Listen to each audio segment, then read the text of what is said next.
The average citizen's not going to be okay unless they take action. This is why people are angry, whether you're on the left or whether you're the right. You're angry because the system is failing you. And what's happening is you're a wage slave and you can't buy a house. Or you can't invest as much of the stock market that your parents could do. You just, A, cost of living is high, but B, asset prices keep coming up. And that's because they're debasing the currency. And what debasing the currency is, it sounds like a complicated economics term, but what it basically means is they're robbing you of the power to buy assets. It's been on average 15% a year since 2008. So you're losing the ability to buy assets by 15% a year. Each year, you sit on a pile of cash and don't buy a house. That house is roughly going up at 15% a year. That's bananas. You sit on cash for 2 years, or you don't have any savings, it gets more and more expensive. What they're actually doing here is taxing you, but by hiding it. It's like a socialization of all of this costs. But what's so massively unfair is it disproportionately hits people who are wage earners who don't own assets. So you and I, we have assets. And so your assets offset, maybe your wages, your income doesn't rise as much. But for the average person, they clock in, they go to work, they come home. Even if you're a dentist or a doctor or a lawyer, you're still in the same boat because your wages are not rising as fast as asset prices. So your future self gets poorer, because what an asset is, and it can be the same for Bitcoin or gold or real estate or equities, it's a way of putting your savings into something that you can get them back in the future. So it's your future consumptions, your future life is in those, but you can buy less of them, so your future life is getting poorer. So everybody's getting screwed over here, and they don't understand why. Objectives are not always chosen. For some, Bitcoin is the way to go. Many people find workarounds for this. Someone can sense it. It's everywhere. It is seen in populism. Simply looking at how markets respond will reveal this. For some reason, I feel like I need to figure things out. The fact that we are aware of the mountain of debt is a major motivating factor, and I, for one, terrified of it. Substantially, I agree. Also, did governments or central banks choose a different solution? Produce additional funds. This macro backdrop of debt and worry is thus present. That is what is propelling the adoption. Additionally, new applications are being discovered, such as NFTs for smart contract-related matters. That's generating widespread use of technology in the same way that the internet did. Plus, aside from artificial intelligence, it's the quickest adoption of any technology the world has ever witnessed. Additionally, central banks are debasing currency, as we have discovered. Their actions are devaluing our currency. Consequently, we are on the hunt for assets that can maintain their worth over time. That may not be in opposition to goods inflation. What governments and central banks often do is contradicted by this. They will continue to clip the coin's corners until you have no more coins. That's a sneaky method to put you under pressure. This is in order to settle the national debt that has accrued due to the country's aging population and other outstanding debts. The two factors mentioned above are the primary forces propelling the cryptocurrency market.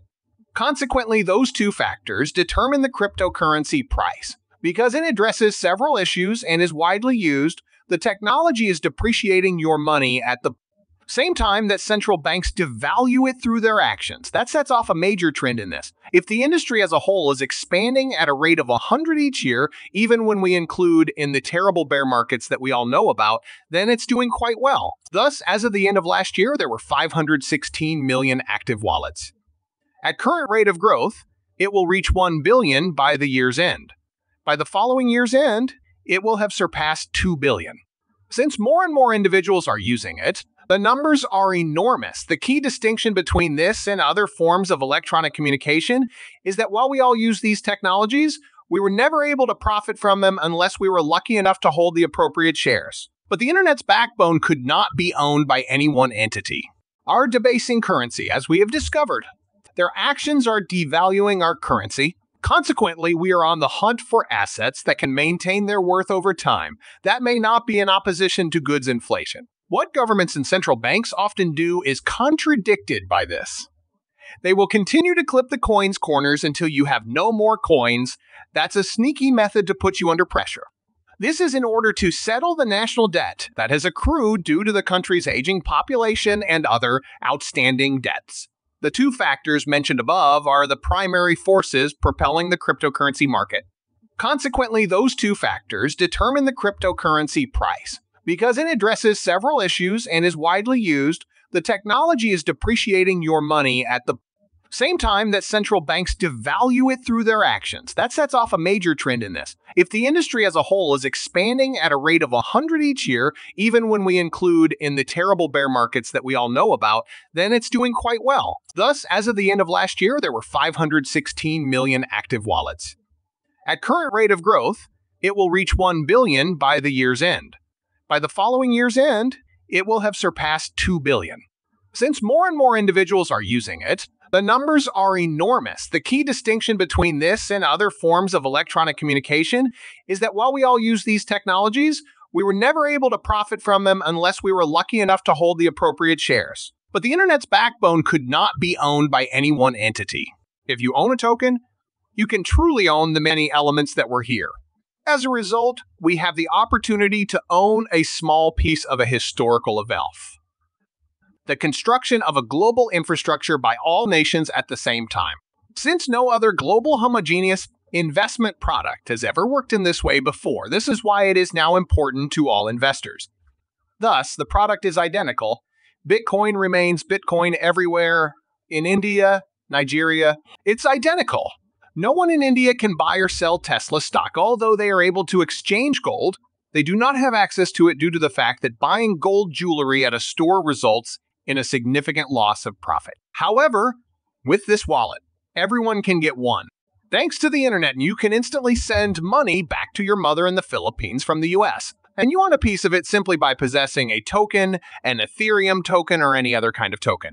Accordingly, your wealth will increase as its use spreads. Whoever got to head this up and come up with a new system that addresses the issues of government and central bank policies and societal overdebt is walking away with a piece of the pie. This isn't just a scheme to enrich Wall Street, it's for the general public as a whole. That is the size of it, With that out of the way, let's examine those two primary components.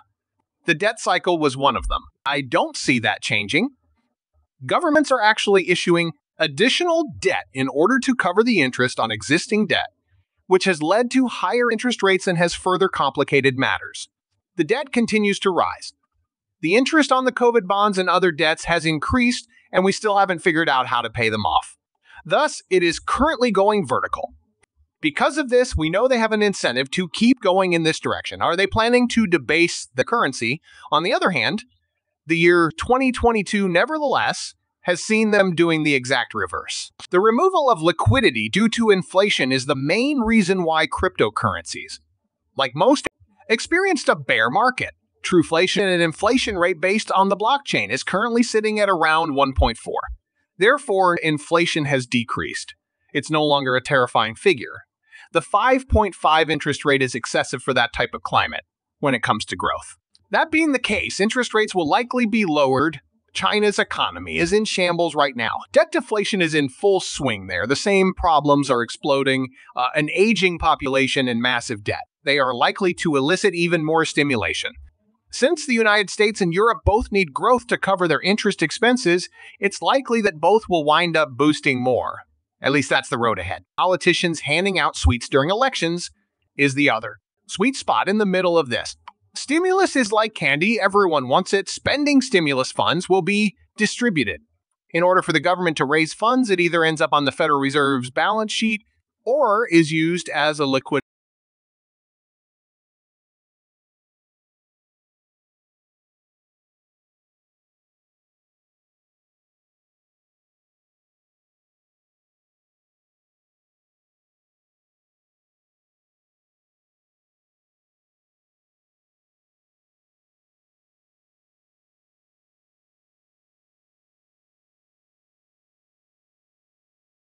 Enormous money sink that causes this to happen.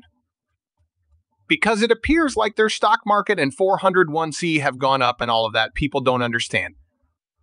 But that's a tiny fraction. The percentage of people with assets is closer to 10, and it has brought great joy to those individuals.